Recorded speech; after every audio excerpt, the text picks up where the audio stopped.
sumamente importantes para la producción de espermatozoides. También vimos que los espermas están constituidos por tres partes. La parte... Está bien, María de los Ángeles, no hay problema. No hay problema que te conectes después. Los espermatozoides están constituidos por tres partes: cabeza, cuerpo y cola.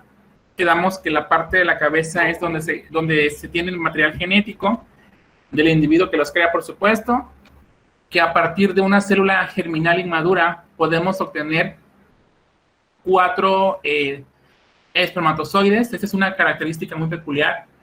En el caso de las mujeres, pues no es así. Ellas, vamos a ver cuántos óvulos son los que llegan a sintetizar por cada periodo menstrual o por cada ciclo ovárico que ellas intervienen. La testosterona y la dihidrotestosterona son hormonas importantes en el caso de los pacientes masculinos o de los varones porque intervienen en la funcionabilidad y en la aparición de que, pues, obviamente, de los caracteres sexuales que son característicos de un hombre, como por ejemplo la voz gruesa, el vello corporal. El vello corporal de un hombre es grueso, en el caso de la mujer es más delgado. Engrosamiento de la voz, ¿sí? Estrechamiento de la espalda, los hombres somos más anchos de espalda que las mujeres. Producción de testosterona a nivel endocrino y de otras hormonas más, de otros andrógenos. Los andrógenos son característicos de los varones. ¿Qué otra cosa? Crecimiento del pene. Vimos también que el crecimiento del pene es importante, que está regulado por las hormonas. La dihidrotestosterona es más potente que la testosterona, aunque su estructura química es similar. Lo único que se rompe, pues, es un enlace, ¿no? Es un doble enlace. Y bueno, esas serían algunas características importantes con respecto a las gónadas, ¿sí? Sí, está bien, Fernanda, no hay problema. Dile a Judith que no se preocupe. Solo que se ponga al corriente con sus compañeros. El día de hoy vamos a trabajar con el sistema reproductor femenino. ¿Ok? El sistema reproductor femenino tiene algunas características muy peculiares. Esas características son García Magaña Montserrat. Mande. ¿Qué características posee el sistema reproductor femenino? No sé, maestro.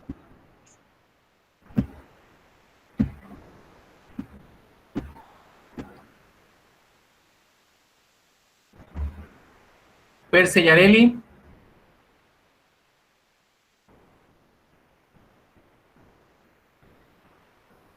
Persia Yareli. Vaya, maestro.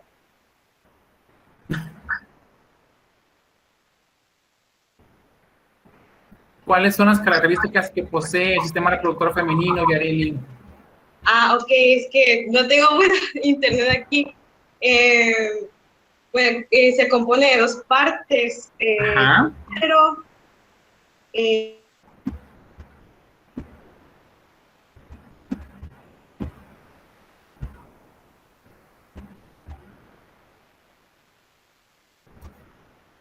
Luis Alfredo Orozco. vale.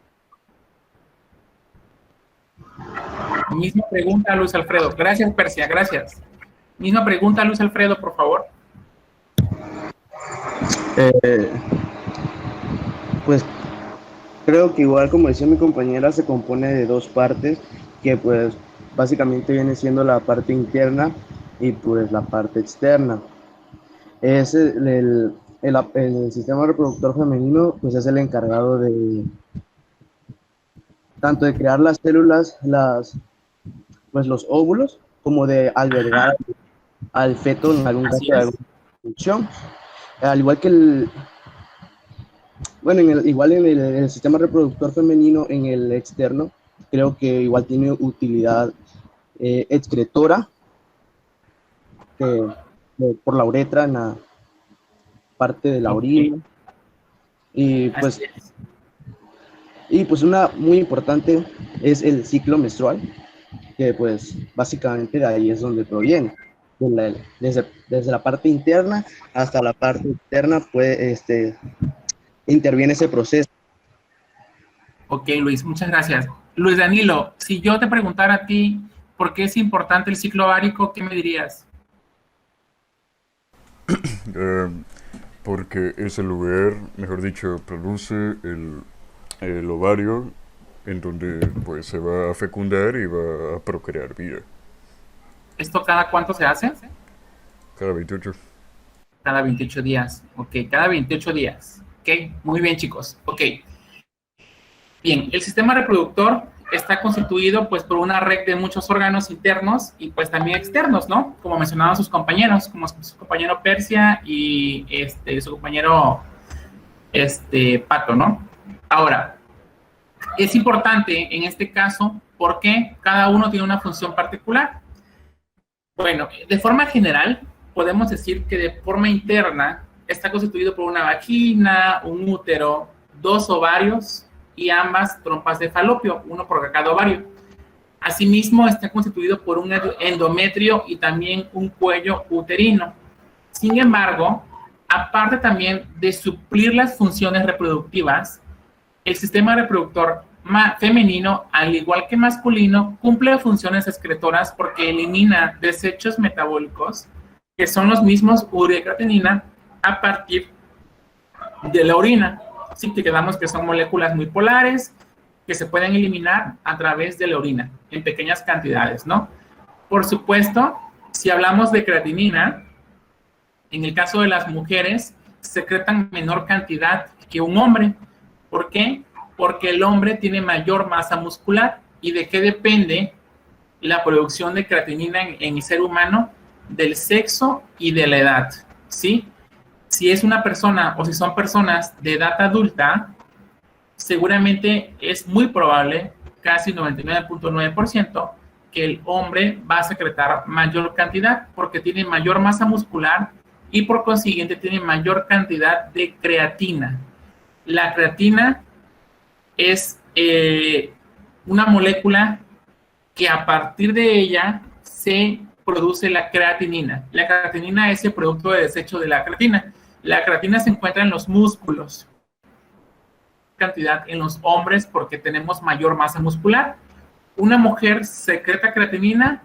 Sí, pero en menores cantidades, porque tienen menor masa muscular que un hombre. Principalmente esos dos metabolitos son los que se eliminan en la orina. Sabemos que tienen que ser moléculas polares para que se puedan eliminar. Ahora, otra característica peculiar de estas moléculas es que están constituidas por nitrógeno o pertenecen a los compuestos nitrogenados, porque tienen nitrógeno en su estructura. La urea es una molécula de metabolismo de los aminoácidos, ¿ok? Bueno, si vieron el ciclo de la urea, pues por consiguiente se notaron que se lleva a cabo en la mitocondria de la célula, y bueno, hay todo un proceso porque hay un ciclo como tal en el que tienen que valorar o en el que se realiza en este caso, todos producimos cantidades de urea que son eliminadas a través de la orina. En el caso de la creatinina, pues es más sencillo porque pues es el producto de desecho ¿de qué? De la creatina. Ahora, aparte de cumplir funciones reproductivas, también tiene funciones endocrinas, ¿no? Porque a partir de ellas o a partir de este sistema reproductor femenino se pueden producir ciertas hormonas que vamos a verles cuáles son.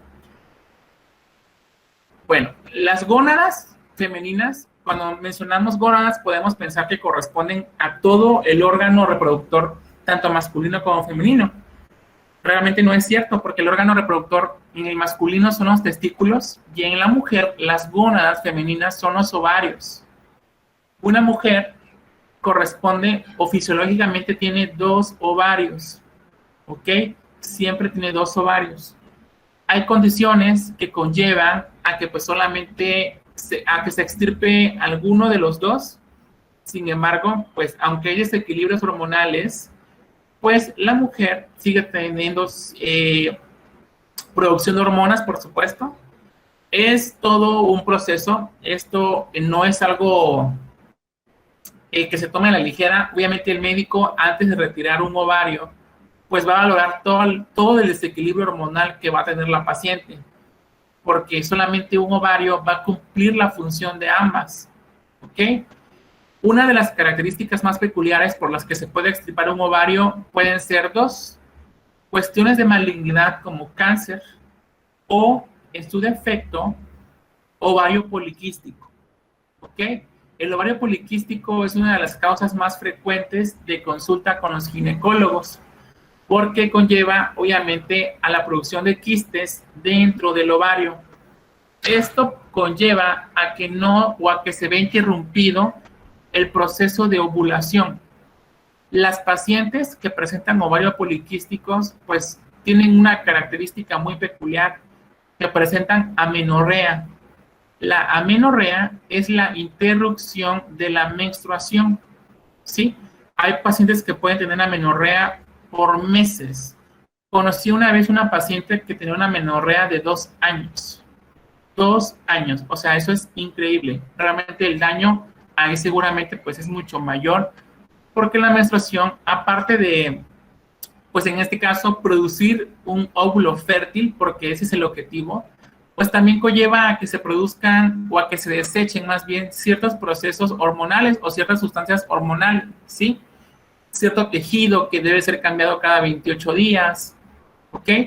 Entonces, en el caso de estas personas que solamente tienen un ovario, pues reciben tratamiento durante el inicio, ¿sí? Durante el inicio que se extirpa para que el cuerpo se vaya adaptando a la producción o al mantenimiento de uno solo. Hay médicos que tienen la creencia de que personas que tengan un solo ovario no pueden concebir. Sin embargo, eso no es del todo cierto.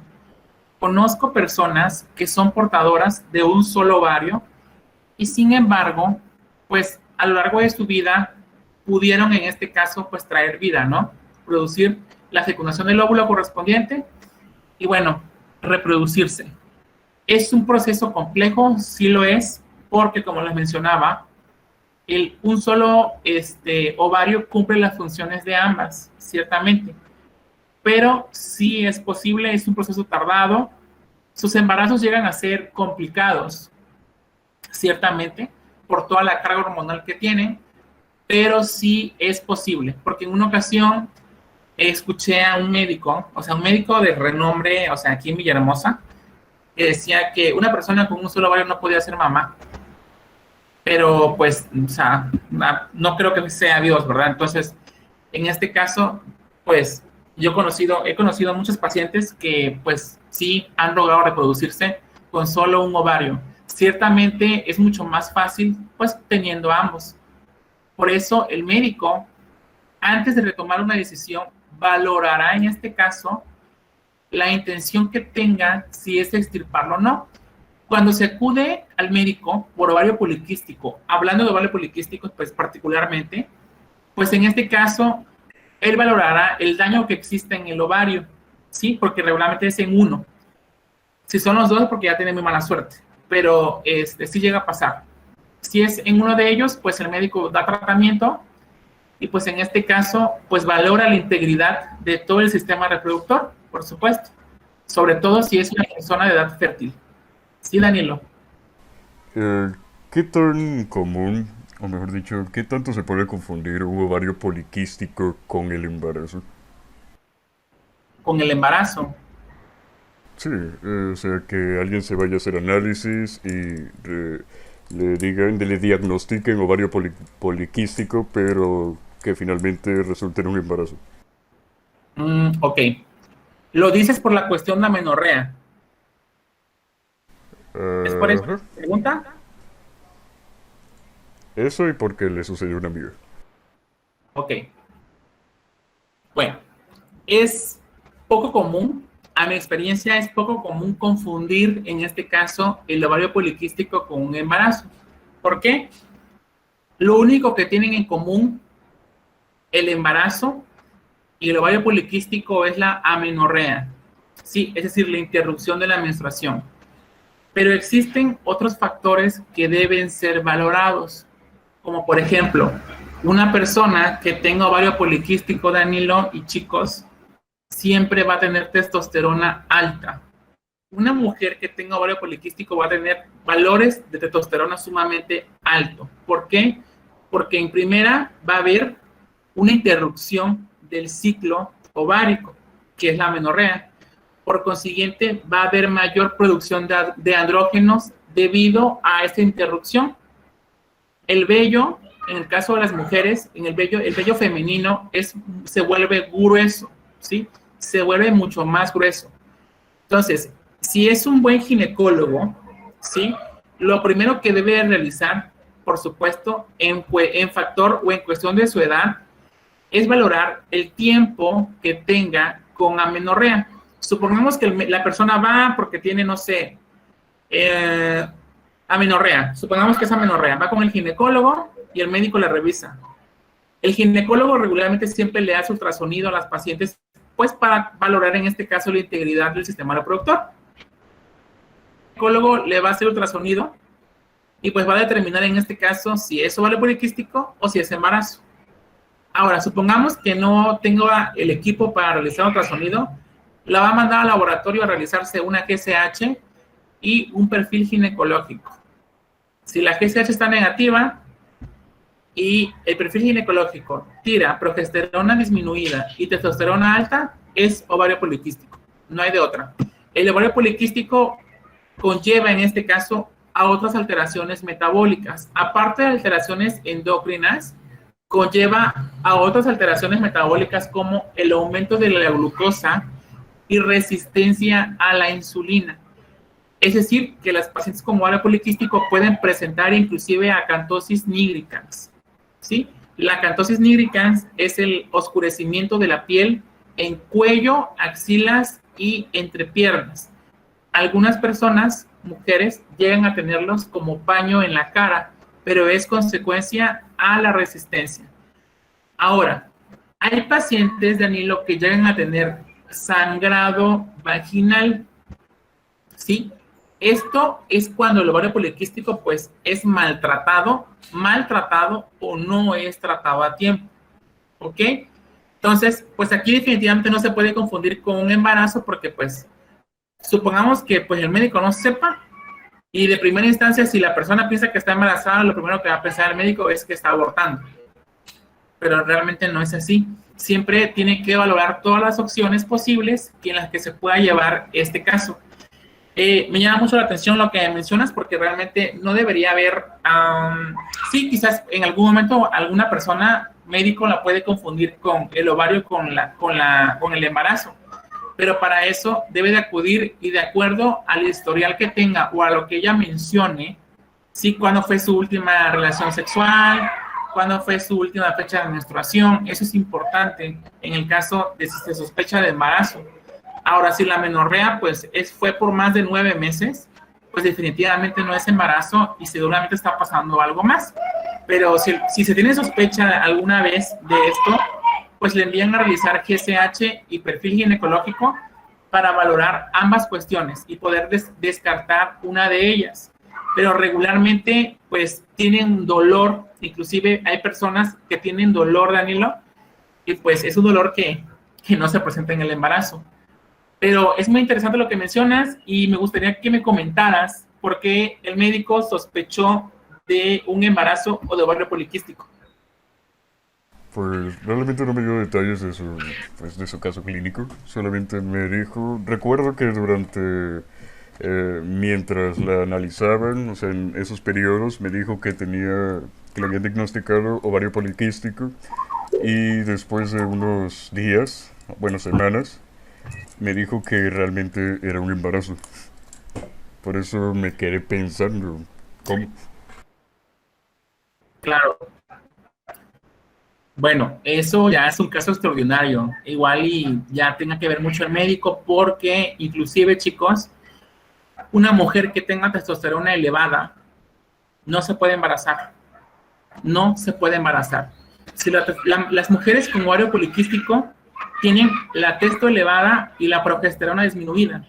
La progesterona es sumamente importante para la fertilidad de la mujer. Si está disminuida y la testosterona está elevada, jamás, nunca se va a poder embarazar hasta que regule los valores de testosterona y progesterona. En este caso, pues sí sería necesario si se sospecha de ovario poliquístico, enviar a realizar ginecológico para tener en este caso el diagnóstico certero. Aquí lo que debió haber hecho el médico antes de diagnosticarla es haber realizado un ultrasonido, por supuesto, endovaginal, para valorar que existiera la posición de un huevo o en este caso del cigoto como tal, y también debió haber valorado la probabilidad de un embarazo. Entonces, pues aquí entra mucho el criterio del médico, por supuesto.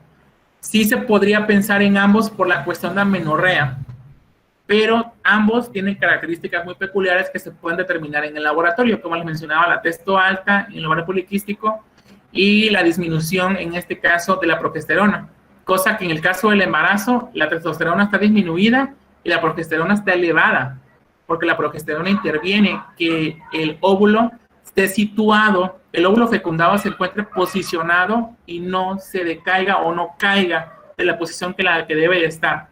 O sea, son criterios totalmente diferentes que debió haber valorado el médico. Entonces, pues ya luego me dices con qué médico es para que yo jamás lleve a mi esposa ahí.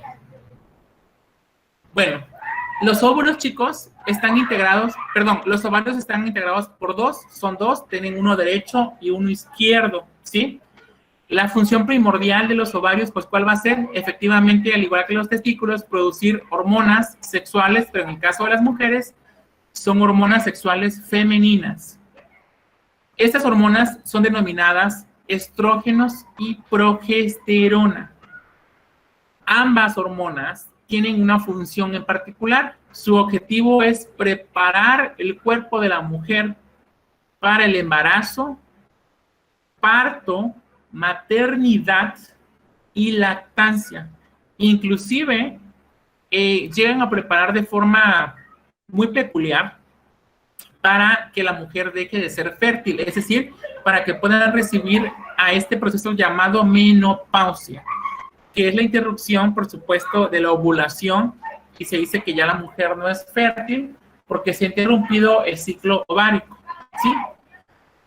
Ahora, las gónadas femeninas conducen a la aparición, pues como ustedes saben, de los caracteres sexuales secundarios de la mujer, como cuáles: el ensanchamiento de las caderas, el crecimiento de pechos en el caso de la mujer, y pues bueno, todas las peculiaridades que pueden existir en una mujer.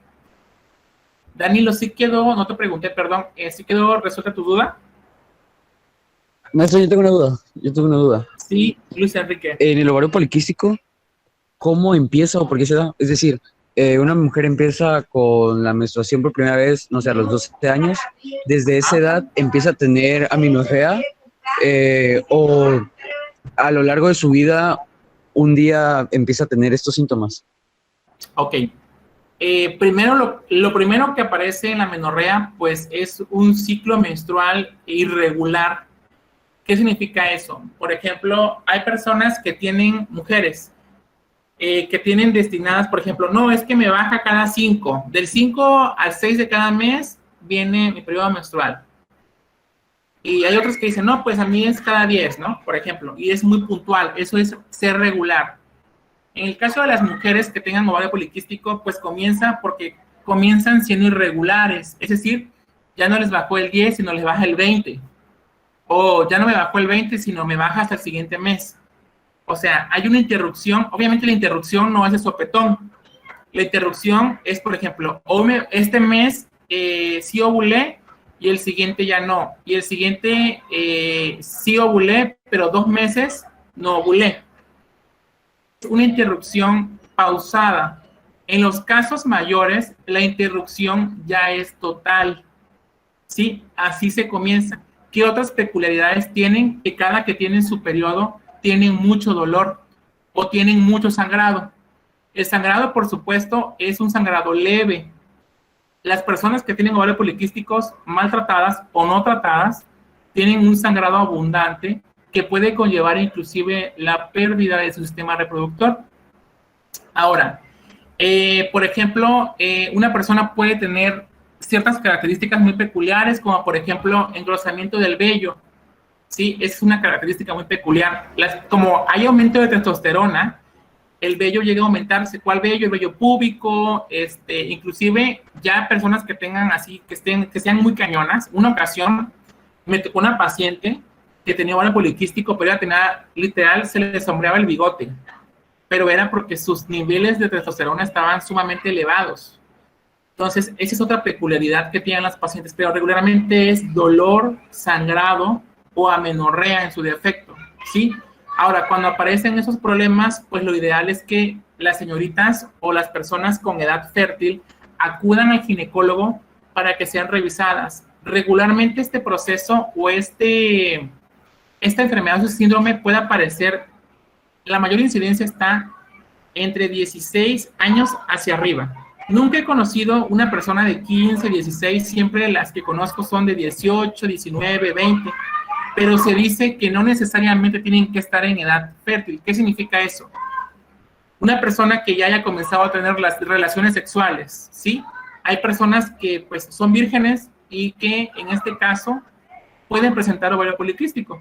Sí, o sea, no es una regla, realmente no hay una regla para ello, pero se pueden presentar. No hay una edad, la única edad, lo único que es indicativo es de que la mujer debe ser una mujer fértil, por supuesto, y se da regularmente en edad temprana, por ejemplo, en personas o en señoritas que están en universidad o en prepa, ¿sí? Más o menos esa es la incidencia que al menos en nuestro estado existe. Y pues como te mencionaba, comienza con la interrupción de, en este caso, del ciclo ovárico o de la menstruación, seguido en algunos casos de sangrado excesivo o engrosamiento del vello y por consiguiente dolor, mucho dolor cada que tengan periodo. ¿Sí, Luis? Sí, maestro. ¿Y esto puede ser hereditario? No. Por ejemplo, podría en este caso, supongamos que tú tengas una hermana y tu mamá, ¿no? Puede ser que tu mamá haya tenido ovario poliquístico, pero tu hermana no. Sí, o sea, no es indicativo, porque cada periodo menstrual es diferente. Sí, es totalmente diferente. Hasta ahorita no se ha comprobado, sí, hasta ahora no se ha comprobado que sea algo que sea de generación en generación, ¿sí? Sí pueden ¿cómo te digo? Sí podrían heredarse ciertos trastornos hormonales, como por ejemplo el hipotiroidismo, el hipertiroidismo, pero en cuestiones de gónadas, cada gónada tiene una peculiaridad, es decir, cada una va al ritmo particular de la persona en particular. Entonces, se dice que pues no es del todo heredable. Algunos médicos dicen que sí, yo digo que no, porque cada periodo menstrual es totalmente diferente. Sí, no es que a todas les llegue su periodo del día 8. Sí, es totalmente diferente. Entonces, se dice que no es algo heredable, porque puede que lo presente una persona adulta, una mamá, pero que pues no lo tenga una hija, ¿sí? Y que esa hija no lo tenga, pero que su hija sí lo presente, ¿me explico? Entonces, eso, pues se dice que por eso no es heredable, Luis.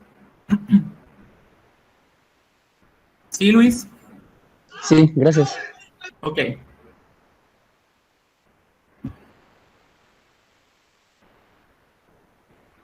Bien. Existen células germinales también, por supuesto, para la paciente, para una mujer o una femenina, ¿sí? En el caso de los hombres se llama espermatozoide y en el caso de las mujeres se llama óvulo, ¿sí? El óvulo es la que tienen en la imagen, esa es la estructura de un óvulo, ¿sí? Ahora, este óvulo se origina de igual forma por división meiótica. La división meiótica es un tipo de división celular.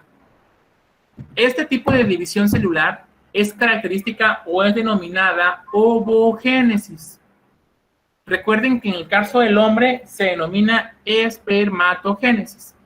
En el caso de la mujer es ovogénesis.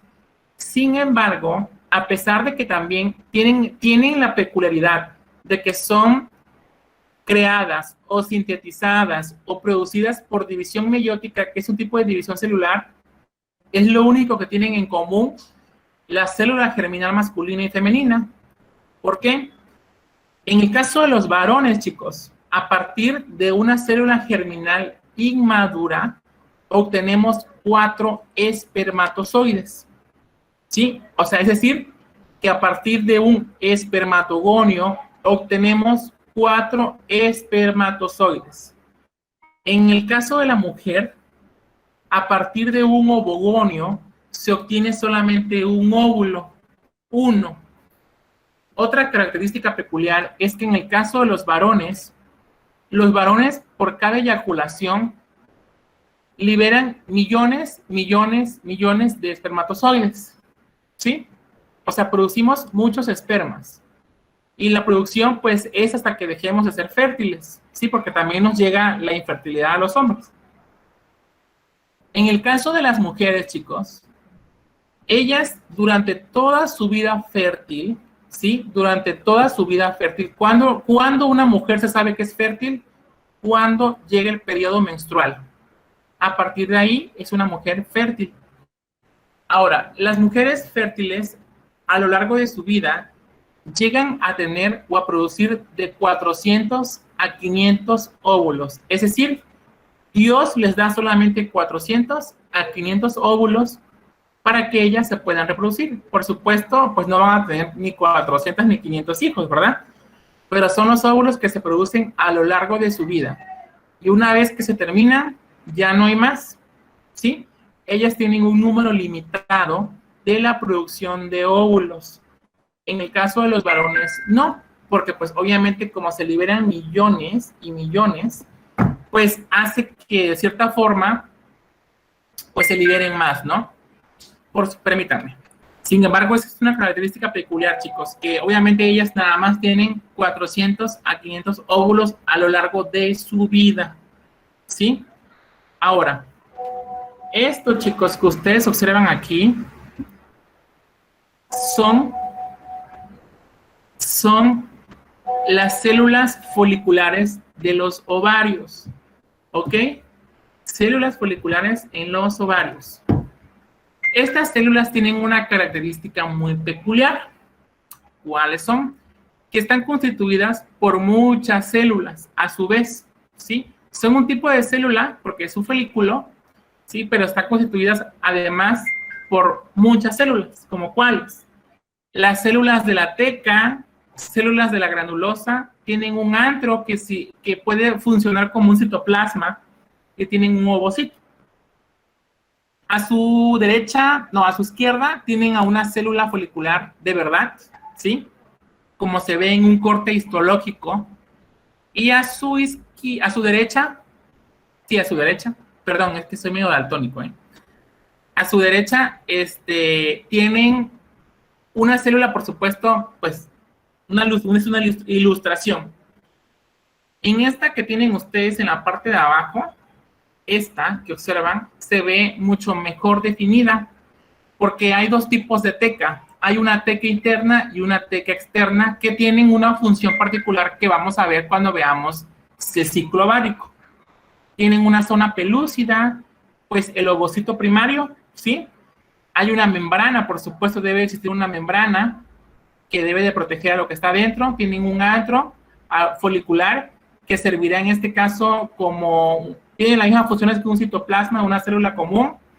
Y bueno, hay células foliculares, ¿ok? Que son todas las que rodean, en este caso, al antro folicular. Y esto, bueno, es un folículo ovárico, ¿sí? Que tienen ciertas características que vamos a ver cuando veamos el ciclo ovárico en particular. Esto, chicos, es el proceso de la ovogénesis, ¿sí? La ovogénesis, para que se produzca, necesitamos de un ovogonio, ¿sí? En el caso del hombre es el espermatogonio y a partir de un espermatogonio obtenemos pues 4 espermas, ¿no? En el caso del ovogonio no. En el caso del ovogonio solamente tenemos un óvulo. Este óvulo será el fértil y que, bueno, va a cumplir las funciones de reproducción en dado caso que sea aplicable. ¿Cómo se lleva Pues es un proceso muy complejo, por supuesto. Sin embargo, en esta ilustración lo pueden observar de una forma más fácil. Tienen el ovogonio que, bueno, va a evolucionar a un ovocito primario, ¿sí? Evoluciona en un ovocito primario. Posteriormente, este ovocito primario evoluciona en un ovocito secundario. que es un óvulo ya. Y este ovocito secundario finalmente se convierte en un óvulo. Las células del cuerpo polar pues no tienen una función de reproducibilidad, porque pues por consiguiente no me van a servir en este caso para que se pueda reproducir la paciente. Por eso solamente se obtiene un óvulo, ¿sí? Los de carácter primordial son el óvulo y solamente obtengo uno, a pesar de que se realiza una división celular. Solamente de estas obtengo solamente un óvulo, y ese será el óvulo que se encuentre fértil. ¿En cuántos pasos se divide esta meiosis? En dos. En la meiosis tipo 1, que es, bueno, la evolución de un primario a un secundario del ovocito, y la meiosis 2, que es en este caso una diferenciación, ¿sí? Que ocurre pues particularmente después de que existe la fecundación, ¿no? Que en este caso tendría que estar presente el óvulo. El óvulo es el que tiene la información genética del individuo que lo está creando, que en este caso es una mujer. Ahí se encuentra toda la información que debe de contener como material genético y demás, ¿no? Cosas que son heredables, en este caso para el producto. En el caso del hombre, recuerden que la cabeza del esperma es donde se encuentra el material genético. Y lo único que entra al óvulo es la cabeza. ¿Ok? Ahora, ¿cómo es la fisiología del sistema reproductor femenino? Denme un momento, chicos, por favor. Discúlpenme, chicos. Bien. Bueno, la fisiología gonadal está regulada por un eje en particular. En el hombre es eje hipotálamo hipoficiario testicular o testículo. En el caso de la tiroides es eje hipotálamo hipoficiario tiroideo. Pero en el caso de las gónadas femeninas, el eje se denomina eje hipotálamo hipoficiario ovárico u ovario. Esta fisiología de la gónada femenina, por supuesto, está constituida por tres partes principales: un hipotálamo, la adenohipófisis y el ovario. ¿Ok? En el caso del hombre es hipotálamo, adenohipófisis y testículo. ¿Ok? El hipotálamo, chicos, es sumamente importante. ¿Por qué? Porque a partir de él se libera una hormona que se denomina hormona liberadora de gonadotropinas. Esta hormona liberadora de gonadotropinas es un decapéptido que es secretado de forma pulsátil, ¿sí? Que fue lo que vimos de igual forma cuando vimos gónadas masculinas.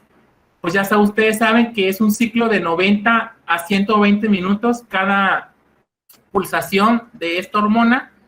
Esta tiene en particular la liberación de las gonadotropinas, que son LH, que es la hormona luteinizante, y FSH, que es la hormona folículo estimulante, ¿sí? Esta hormona liberadora de gonadotropinas ejerce su función en la hipófisis, estimulando la síntesis de las gonadotropinas que les mencioné anteriormente. Su secreción de esta liberadora de gonadotropinas está secretada o está regulada más bien de forma negativa por los esteroides ováricos, principalmente por el estradiol. Todo eje hipotálamo hipoficiario, sea de la índole que sea, debe tener una retroalimentación positiva y una retroalimentación negativa. ¿Sí? Todas. Esto con fines de equilibrio. ¿Ok? Equilibrio endocrino u hormonal. Ahora, el hipotálamo, al estimular la adenohipófisis estimula a su vez al ovario. Esa sería la retroalimentación positiva. La retroalimentación negativa es la que realiza el estradiol en el hipotálamo, con la finalidad de que no se libere tanta hormona liberadora de gonadotropinas o GnRH. Pero esto es en el hipotálamo. ¿Qué sucede en la adenohipófisis? La adenohipófisis, bueno, es la encargada de liberar a las gonadotropinas. ¿Cuáles son las gonadotropinas? Principalmente hormona folículo estimulante, que es la FSH, y hormona luteinizante, que es la LH. Son secretadas, por supuesto, por células gonadotropinas hipofisiarias de la adenohipófisis. ¿Ok? Esto en respuesta, por supuesto, al estímulo del hipotálamo de forma pulsátil y sigue un ritmo circadiano. Se dice que son hormonas glicoproteicas, por supuesto, porque tienen en su estructura algunas proteínas y están formadas por dímeros alfa, que son homólogos para LH, FSH, TSH y GSH, que confieren especificidad para cada hormona. En cristiano, en las últimas dos líneas, ¿qué significa eso? Bueno, las hormonas glicoproteicas existen muchas. Sin embargo, en el caso de las gonadotropinas, tienen algo en particular con otras hormonas, que tienen una estructura o tienen una compatibilidad dentro de su estructura que corresponde a un dímero alfa. Este dímero alfa lo tienen en común la LH, la FSH, la TSH y la GSH, ¿sí? Tienen en común en su estructura a este dímero alfa en particular, en su estructura química.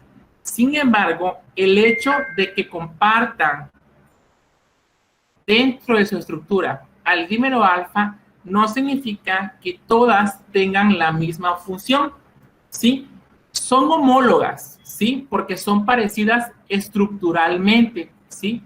Homólogo es algo que es parecido. Es decir, la LH, FSH, TSH y GSH son parecidas estructuralmente, son homólogas por la estructura de sus glicoproteínas. Pero eso no significa que tengan ciertas funciones en común. Por ejemplo, la LH y la FSH cumplen funciones en el caso del ciclo ovárico, intervienen en una parte o en una parte del ciclo, ¿sí? La TSH, pues ya saben ustedes que en este caso estimula para la tiroides para que pues, se produzcan T374, y la GSH, que es la hormona gonadotropina coriónica humana, esta se utiliza de dos formas, como marcador tumoral en los varones y seguimiento del embarazo en el caso de las mujeres. Una persona que está embarazada, una mujer que está embarazada, tiene niveles altos de GSH, ¿sí?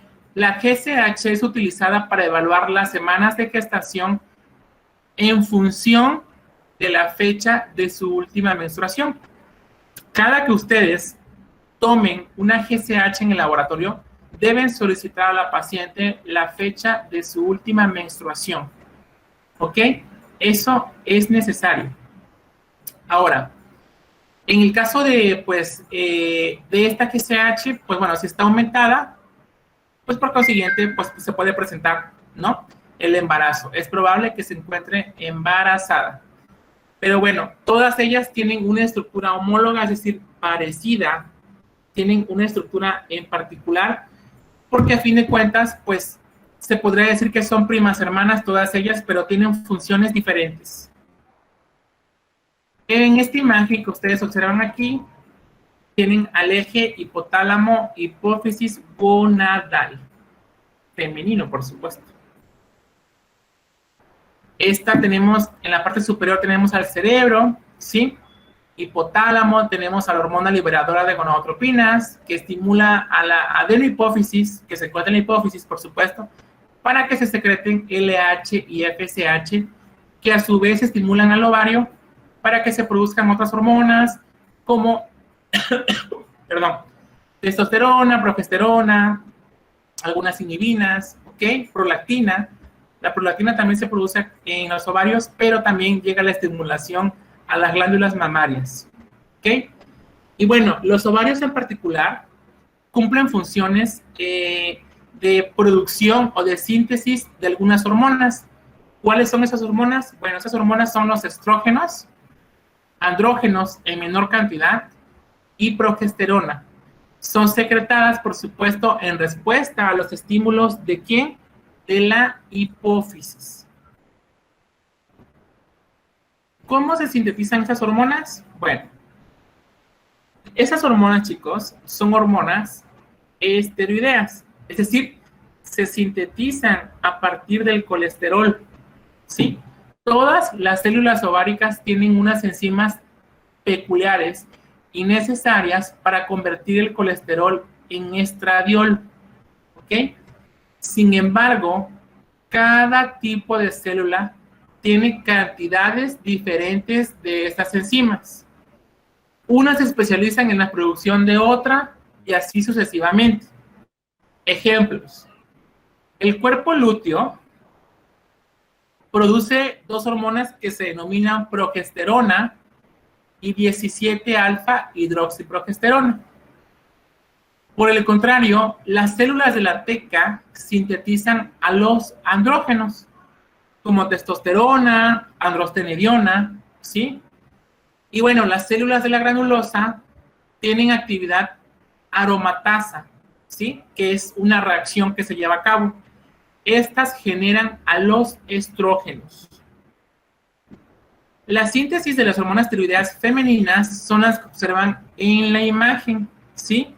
Están constituidas de acuerdo al tipo de célula. Por ejemplo, tenemos a las células de la teca, cuerpo lúteo y granulosa, ¿sí?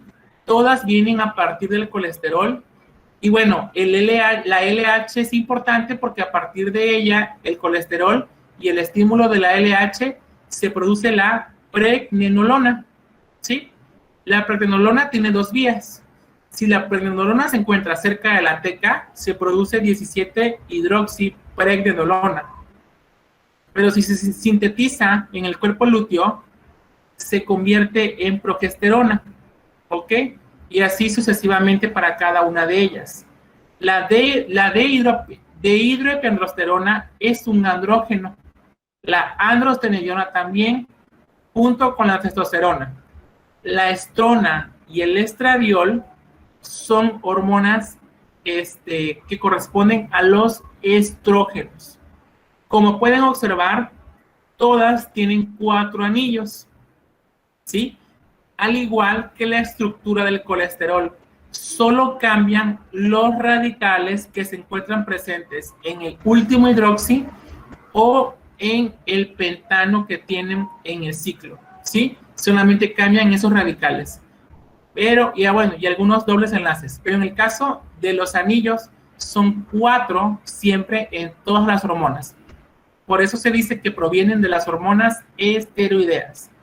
Y bueno, particularmente también requerimos de la FSH si queremos convertir a la androstenediona en estrona, ¿sí? La estrona se puede convertir en estradiol y este es un proceso reversible, ¿ok? Ahora vamos a ver o vamos a platicar un poco sobre los estrógenos. Bueno, los estrógenos que vamos a encontrar en una mujer en circulación, en una mujer adulta, son 3. El estriol, la estrona y el estradiol, ¿sí? El estradiol se dice que es el que es sintetizado de forma mayoritaria en los ovarios. ¿Por qué? Porque tiene mucha actividad biológica, ¿ok? La actividad biológica del estradiol es mayor al de todas las hormonas que pertenecen a los estrógenos. ¿Qué características o qué funciones cumplen los estrógenos en la mujer? Bueno, pues son varias. Fomentan el desarrollo de los caracteres sexuales secundarios en la mujer, provocan el crecimiento del útero, intervienen en el engrosamiento de la mucosa vaginal, disminución de la viscosidad del moco cervical y el desarrollo de los conductos mamarios, ¿ok? Aquí interviene también la prolactina. Además, alteran a los lípidos y ejercen sobre el endotelio vascular y el tejido óseo. Los lípidos, porque por supuesto, vienen a partir del colesterol. Y bueno, aunque se encuentran también en el endotelio vascular y en el tejido óseo, cumplen funciones muy, muy mínimas o casi indetectables, ¿ok? Porque la mayor cantidad del estradiol pues se encuentra ¿en dónde? En el sistema reproductor o en circulación, por supuesto. Los estrógenos principales son los que ustedes observan aquí en la imagen, son el estradiol, la estrona y el estriol. La conversión de estradiol a estrona es un proceso reversible. Sí, es decir, que yo de la estrona puedo regresar al estradiol con la enzima correspondiente. Sin embargo, si quiero convertir el estriol a estradiol, ya no es posible porque este es un proceso irreversible. Lo mismo del estriol a la estrona, ¿sí? La única que es reversible, la única reacción que es reversible es la del estradiol a estrona o de estrona a estradiol. ¿Por qué? Porque es irreversible. Eso significan las dos flechitas que ustedes observan en la imagen. Bueno, al igual que en el caso de los varones, la progesterona es la hormona sexual femenina, ¿sí? Los varones las secretamos como intermediarios metabólicos. En el ciclo de la producción de la testosterona, los varones producimos progesterona, pero como intermediario, es decir, que pues obviamente solamente suple las funciones para poder sintetizar a la testosterona, y es la única función que tiene, porque nosotros pues no tenemos ni caderas, bueno, tenemos, pero no están ensechadas y no tenemos características femeninas. En el caso de la mujer, la progesterona, junto a los estrógenos, principal el estradiol, prepara el útero para la implantación del óvulo fecundado. ¿Ok? Fecundado. ¿Por qué? Porque inhibe las contracciones uterinas, aumenta la viscosidad del moco cervical, el desarrollo glandular de la mama y el ascenso de la temperatura basal. ¿Ok? Ahora, ¿qué sucede cuando una paciente, o una de las funciones más importantes es la implantación del óvulo fecundado? ¿Sí? Es decir, gracias a esta hormona, pues se lleva a cabo la reproducción de las mujeres. Pero, ¿qué sucede cuando la persona tiene síntomas de aborto o se encuentra en labor de aborto? Si está a tiempo, el médico le puede administrar dosis controladas de progesterona con la finalidad de que el aborto no se lleve a cabo. Obviamente, ese es un aborto involuntario, ¿no? Que no se lleve a cabo, ¿sí? ¿Por qué? Porque la progesterona ayuda a que se sitúe en la posición correcta el óvulo fecundado y que éste no se mueva ni se caiga. ¿Ok? En los abortos lo que sucede, pues obviamente, pues este óvulo se mueve y llega a caerse. ¿Sí? Se llega a desprender de la posición en la que debe de estar. La progesterona impide eso. Por eso les decía que una persona que tiene progesterona alta, pues por consiguiente va a tener al óvulo fecundado en la posición correcta. Estas administración de esta hormona, porque se puede administrar de forma exógena en el embarazo, si la persona no quiere abortar, pues se le administra la progesterona y el médico determina la dosis correcta y pues a partir de ahí se previene el aborto o se inhibe el aborto. Por supuesto, esto conlleva al aumento de la hormona gonadotropina coriónica humana.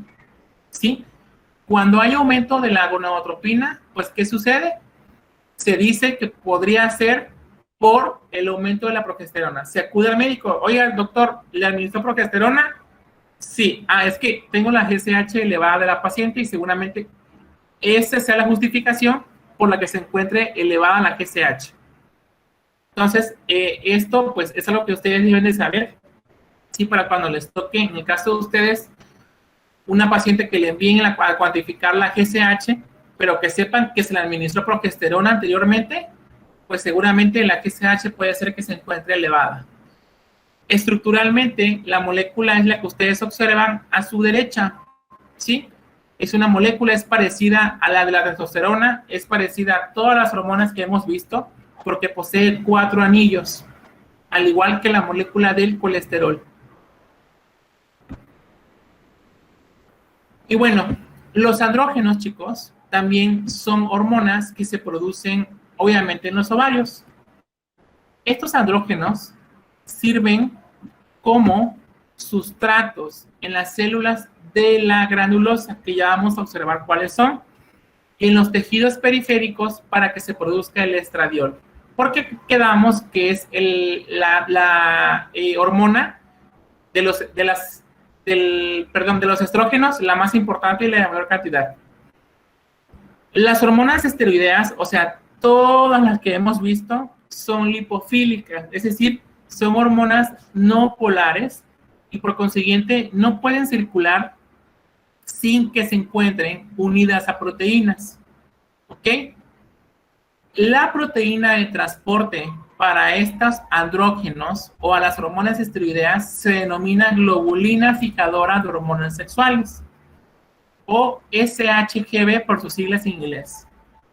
Los niveles de la globulina fijadora de hormonas sexuales están regulados a su vez por los niveles de estrógenos y andrógenos, las hormonas tiroideas, la insulina y por supuesto la dieta. ¿Cuáles son los andrógenos más importantes en la mujer? Androstenediona, dehidroepiandrosterona o DEA, dehidroepiandrosterona sulfato y testosterona. Las mujeres secretan testosterona como intermediarios metabólicos también, ¿ok? Porque en ellas debe de existir una mínima cantidad de la testosterona. O sea, hablo de mínima de 0.1 a 0.5, o sea, son casi indetectables. Y bueno, existen otras hormonas, ¿sí? Además de las hormonas esteroideas, los ovarios secretan otras sustancias que sirven como reguladores, como factores de crecimiento, algunas enzimas que se denominan proteasas que intervienen en la ovulación, algunas citocinas, y bueno, los factores de crecimiento que intervienen en la síntesis de las hormonas esteroideas son 3: inhibina, que regularmente es la inhibina A, la inhibina B está en el testículo, la inhibina A es en la mujer, activina y folistatina. La inhibina, bueno, es una hormona peptídica que es secretada por el folículo ovárico. Esta inhibe la secreción de la FSH en la hipófisis, es decir, la inhibina A realiza un proceso de retroalimentación negativa para que la adenopófisis no secrete cantidades innecesarias de hormona folículo estimulante. La activina, por el contrario, también es una hormona peptídica que aumenta la secreción de FSH, que es la hormona folículo estimulante, y ejerce efectos estimuladores sobre la esteroidogénesis ovárica. La esteroidogénesis ovárica es la producción de todas las hormonas que se encuentran en la mujer. Y bueno, por último tenemos a la folistatina, que también es una hormona perteneciente a las hormonas peptídicas, que modula la actividad de la activina, ¿sí? Y de otros miembros de la familia del factor transformador de crecimiento o TGF. Estos 3 sirven como intermediarios solamente o como factores de crecimiento para que se lleven a cabo las demás producciones de hormonas, ¿ok? Deben estar presentes para que exista un control y una buena síntesis de todas las hormonas que vimos anteriormente. ¿Tienen alguna duda, chicos? Sí, profe, yo tengo una duda. Sí. En personas, disculpen, ¿Sí? en mujeres estériles, Ajá. ¿qué pasa? Por ejemplo, una vez me platicaron una conocida de que ella toda su vida se cuidó con métodos anticonceptivos, tuvo hasta un implante subtérmico y todo, y ya cuando quiso tener hijos, ya casada, ya grande, no pudo, porque se enteró que fue estéril toda su vida. ¿Qué pasa aquí? Si ella me contaba que tenía su periodo menstrual normal, nunca vio ningún tipo de anomalía, su cuerpo dejó de producir estrógeno y, bueno, o no producía lo suficiente, o qué pasaba, qué pasa en esos casos. Bueno, en ese caso es probable que el proceso de ovulación, o sea, puede tener amenorrea, perdón, no puede tener amenorrea, es decir, como tú mencionas, que tenga el proceso normal de menstruación, pero que no se estén formando o que sus óvulos sean infértiles o estén atrofiados. Podría, mira, en el caso de los hombres, ya ves que les mencioné que los espermas deben estar íntegros, ¿sí? Tienen que tener cabeza, cola y cuerpo, ¿no? En el caso de la mujer, si no se produce el óvulo de forma correcta, es decir, que no se llegue a la producción del óvulo fecundable, pues obviamente no va a ser una mujer fértil. Ahora, para esto existe una gran cantidad de factores. Una de ellas puede ser que pues así haya nacido y que pues nunca haya podido concebir, ¿no? Como tú mencionas. Otra podría ser por regulación y regulación hormonal. ¿Qué significa eso? Que sus niveles de testosterona se hayan encontrado elevados, que por consiguiente los de progesterona se encuentran disminuidos. Ahora, de forma general se dice que cuando una paciente es estéril, todo este proceso esteroidogénico se ve interrumpido o se ve atrofiado, ¿sí? Porque no cumplen con toda la funcionalidad que deben de tener anatómicamente, ¿sí? Puede tener todos los requerimientos necesarios, o sea, como 2 óvulos, tecas, folículos, pero que simplemente no se lleven a cabo y que no se produzcan los óvulos fecundables. Ahora, hay muchas ocasiones que se dice que es la mujer, pero a veces es el hombre, ¿sí? O sea, ahí sería importante, o hubiera sido importante evaluar si hubiera sido él o hubiera sido ella. Si fue ella, pues seguramente se deba al proceso que te mencioné. Si fue él, pues es porque seguramente sus espermas igual no son aptos. Pero de forma general se puede decir que este proceso se ve interrumpido, ¿sí? Porque sus óvulos están atrofiados.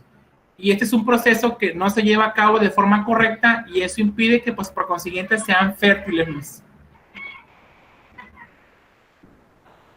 ¿Sí, Luis? Ok, sí, y por ejemplo, con procesos anticonceptivos, como lo fue el implante subtérmico, también pudo haber sido factor en ese caso si fue sí. infértil. Si tenían métodos anticonceptivos o se utilizaban métodos anticonceptivos, por consiguiente tampoco iba a poder concebir, porque los anticonceptivos pues inhiben en este caso que el óvulo sea fecundable. ¿Sí? No, pero después cuando se lo quitó y quiso pues tener hijos, esto pudo afectar. Sí, también. ¿Por qué? Bueno, hay algo muy peculiar, eso lo van a ver cuando pues si estudian química, UFB, lo van a ver en la universidad, y si estudian medicina también lo van a ver. ¿Qué sucede con las hormonas o con las tratamiento que tú mencionas? Este es un procedimiento o un tratamiento que se lleva a nivel adenohipoficiario, ¿no?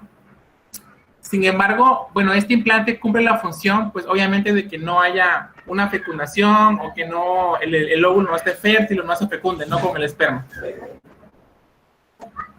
Pero a la larga, chicos, el uso de esto puede llevar a la atrofia de ciertas señalizaciones que el cuerpo realiza a nivel adenohipoficiario y lo que nos hace fértiles.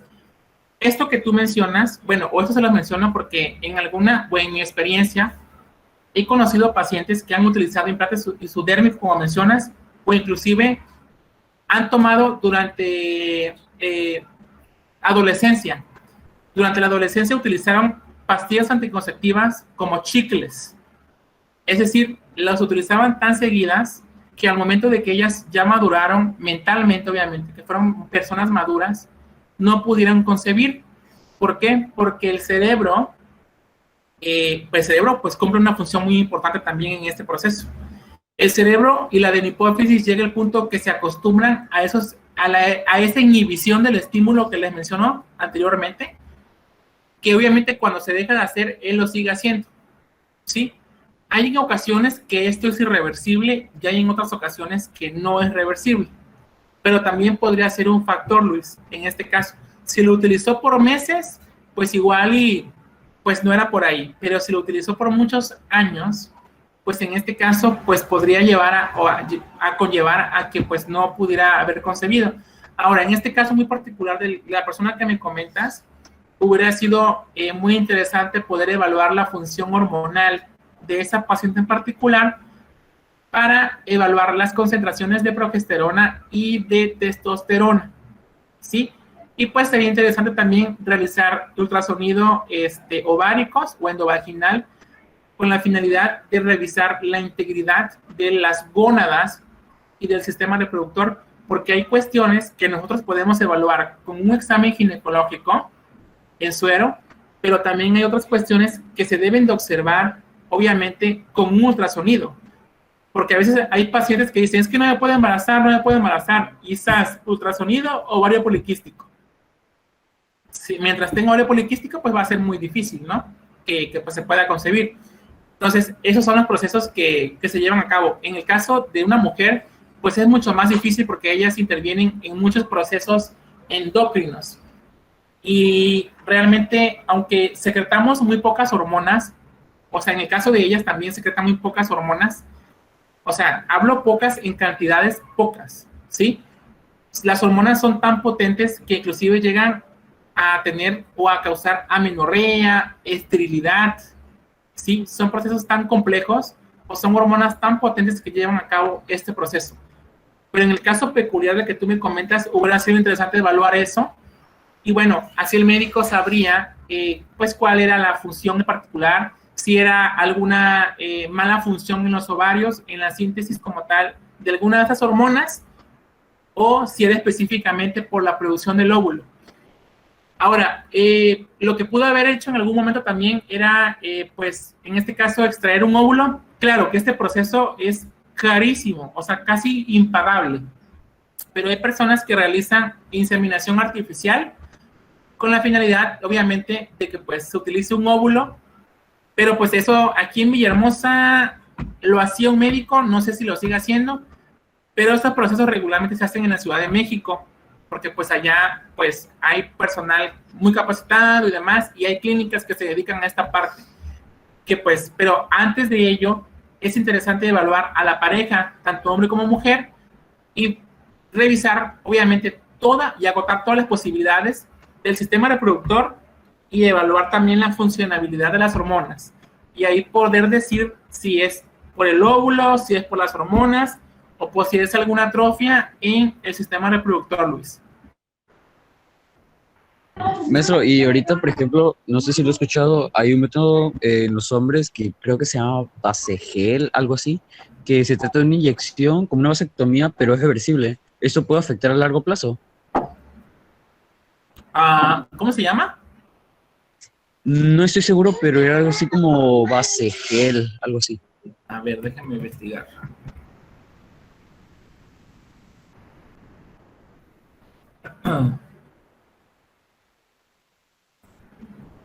Sí, sí es reversible porque es no hormonal.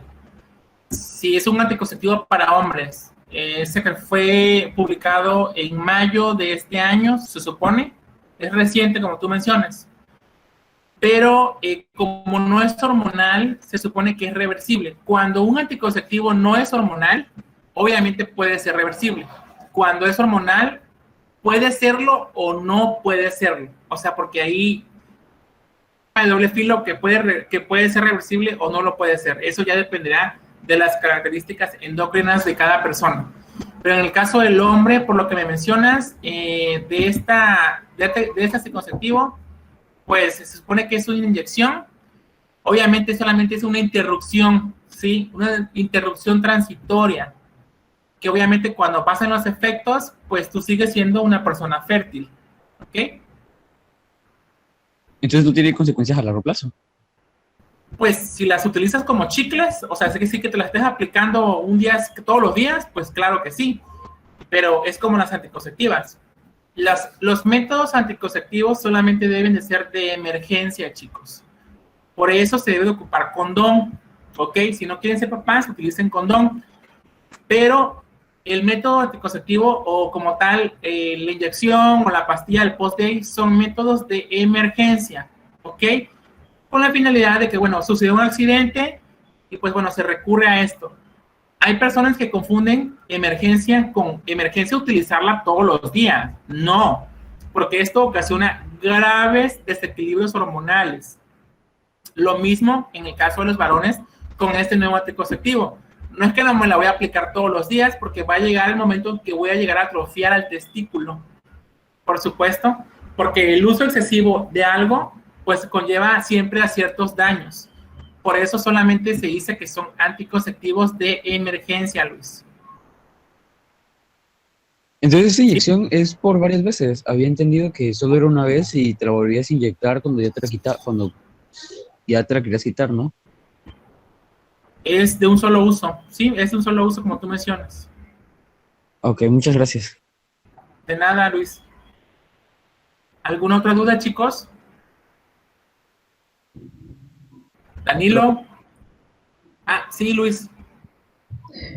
Más que nada es una pregunta acerca del Ajá. tema de los ovarios poliquísticos. Por Ajá. ejemplo, una paciente que tiene alguna afección en la tiroide, ya sea pues hipotiroidismo, hipertiroidismo, puede desencadenar a tener ovarios poliquísticos. Puede desencadenar en este caso, a ver, sí se podría, pero hay una incidencia muy baja, muy baja. Una persona con hipotiroidismo e hipertiroidismo, si el hipo o el hiper es secundario, la afección va a ser directamente, ¿en dónde? ¿En dónde, Luis? En la adenohipófisis, ¿no? Si es ahí, pues obviamente no solamente se van a ver involucradas las hormonas tiroideas, sino también las hormonas sexuales, ¿sí? Puede ser que no haya o que no exista ovario poliquístico como tal, pero puede haber alteraciones de las hormonas. Sin embargo, sí lo puede desarrollar, por consiguiente, sí lo puede desarrollar, o sea, no es una regla, pero sí se puede desarrollar porque una ocasión me tocó un paciente, como tú mencionas, así. El médico no sabía, el médico pensaba que era una menorrea por hipotiroidismo. Entonces, cuando le hacen ultrasonido a la paciente, porque se hacía ultrasonidos, le mandaban a hacer pruebas, inclusive llegó a pensar el médico que tenía algún problema más grave en la glándula, pero pues al momento de que le hizo, obviamente cambió de médico y le hizo un ultrasonido endovaginal y vio que había quistes en los ovarios. Sí se pueden desarrollar, pero la incidencia es muy baja. En el caso de estos pacientes que tú me mencionas, es más común que haya desórdenes hormonales, ¿sí? Es decir, que haya una irregularidad con las hormonas. Si hay irregularidad de las hormonas, pues por consiguiente tampoco hay personas que pues no puedan ser fértiles durante ese proceso hasta que vuelvan a ser regulares. Pero sí se puede, Luis, o sea, realmente no es una regla. Los libros nos pueden decir muchas cosas, pero a veces pues suceden otras, ¿no? Un libro nos puede decir que no, pero realmente con la clínica, porque hay pacientes que tienen muy mala suerte, sí se puede presentar en muy baja cantidad. Yo en el tiempo que tengo casi de dedicarme al laboratorio de muchos años, solamente me he encontrado con un paciente que ha desarrollado poliquístico y tiene una afección tiroidea. Pero sí es posible, Luis. Gracias. ¿Alguna otra duda, chicos? Luis Manuel, Danilo.